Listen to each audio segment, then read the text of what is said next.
देश के एक बहुत ही प्रसिद्ध और बहुत ही अच्छे कथावाचक हैं पंडित श्री धीरेन्द्र कृष्ण शास्त्री जी, जिनको बहुत सारे लोग बागेश्वर धाम सरकार के नाम से जानते हैं।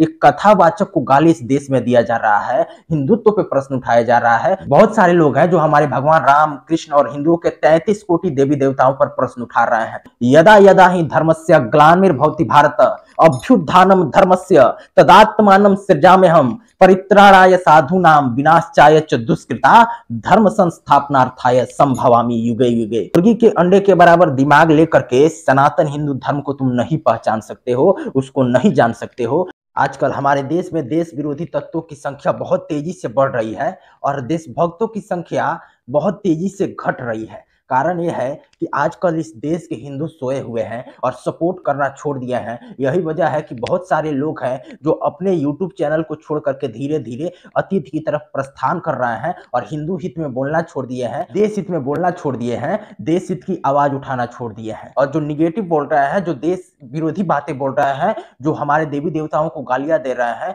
जो भगवान राम कृष्ण पे प्रश्न उठा रहे हैं। भारत देश में आज साधु संत सन्यासियों की जो हालात है, आजकल साधु संत सन्यासियों पर जो उल्टा पुल्टा टिप्पणी कर रहे हैं, तमाम उन पे प्रश्न चिन्ह खड़े कर रहे हैं, उनको आजकल देश में बहुत ज्यादा सपोर्ट किया जा रहा है, उनको प्रमोशन दिया जा रहा है। और यही कारण है कि देश में आजकल गद्दारों की संख्या बहुत तेजी से बढ़ रही है। हमारे देश के एक बहुत ही प्रसिद्ध और बहुत ही अच्छे कथावाचक हैं पंडित श्री धीरेन्द्र कृष्ण शास्त्री जी, जिनको बहुत सारे लोग बागेश्वर धाम सरकार के नाम से जानते हैं। उनके ऊपर तरह तरह के आए दिन प्रतिदिन तरह तरह के उनके ऊपर सवाल खड़े कर रहे हैं, उनको ढोंगी बताया जा रहा है, उनको तमाम गालियां दिया जा रहा है, न जाने क्या क्या तो उनको बोला जा रहा है। एक कथावाचक को गाली इस देश में दिया जा रहा है, हिंदुत्व पे प्रश्न उठाया जा रहा है। बहुत सारे लोग हैं जो हमारे भगवान राम कृष्ण और हिंदुओं के 33 कोटि देवी देवताओं पर प्रश्न उठा रहे हैं। वो 33 कोटि के मतलब कुछ और ही समझते हैं। उन जाहिलों को पता नहीं है कि 33 कोटि का मतलब 33 करोड़ नहीं होता है, 33 करोड़ देवी देवता नहीं है। 33 कोटि का मतलब प्रकार होता है, 33 प्रकार के देवी देवता है। तो उन जाहिलों को कौन समझाएगा? जिनकी दिमाग मुर्गे की अंडे की बराबर है, वो सोच ही कितना सकते हैं, वो सनातन धर्म को समझ ही कितना सकते हैं।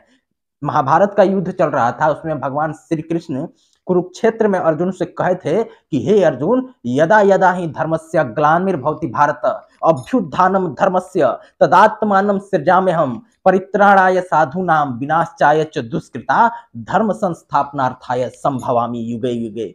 जब जब इस धरती पर पाप बढ़ेगी और धर्म का नाश होगा, तब तब मैं अवतार लूंगा और तब तब फिर से धर्म की स्थापना करूंगा। और भगवान श्री कृष्ण ने यह भी बताया था कि जब कलयुग में धर्म की हानि होने लगेगी, धर्म समाप्त होने लगेगा, फिर मैं कल की अवतार लूंगा और फिर से धर्म की स्थापना करूंगा।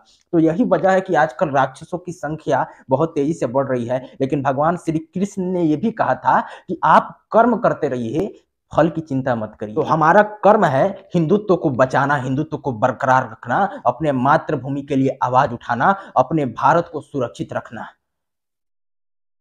और ये जो जाहिल बागेश्वर धाम सरकार से लेकर जितने भी इस देश में कथावाचक हैं, उन पे टिप्पणी कर रहे हैं, उनसे कहना चाहता हूं कि तुम्हारी सोच जितनी है, तुम्हारी दिमाग जितनी है, उतना ही तुम सोच सकते हो। मुर्गी के अंडे के बराबर दिमाग लेकर के सनातन हिंदू धर्म को तुम नहीं पहचान सकते हो, उसको नहीं जान सकते हो। उसके लिए सात्विकता की तरफ प्रस्थान करना होगा, उसके लिए शुद्ध बनना होगा, उसके लिए शाकाहारी बनना होगा, उसके लिए सनातन अपनाना होगा, उसके लिए समर्पण और प्रेम की भावना रखना होगा। तब तुम सनातन धर्म को समझ पाओगे, तब तुम्हें सनातन धर्म के परम आनंद की अनुभूति होगी। ये देश विरोधी और मुगलिया मानसिकता को रख करके तुम सनातन धर्म को कभी भी नहीं समझ सकते हो। आपसे गुजारिश कि इस वीडियो को आप लोग ज्यादा से ज्यादा शेयर करें और उन देश विरोधी गद्दारों को कहना चाहता हूं कि सुधर जाइए, हिंदू देवी देवताओं पर टिप्पणी करना बंद कीजिए, इस देश के कथावाचकों को अपशब्द बोलना बंद कीजिए और हमारे मातृभूमि को गालियां देना बंद कर दीजिए।